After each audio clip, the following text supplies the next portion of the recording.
कतिवटा खा 10वटा हैन 4को 10वटा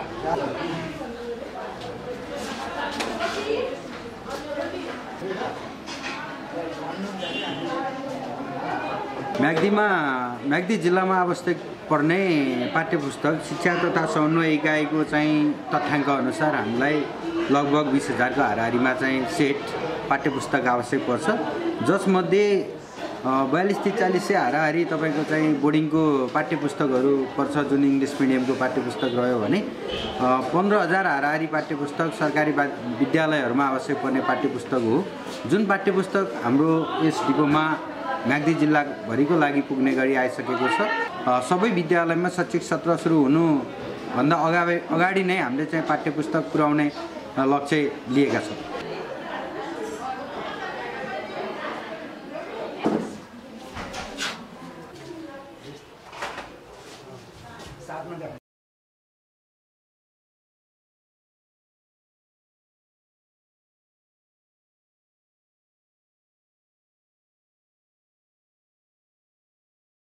जाने हो।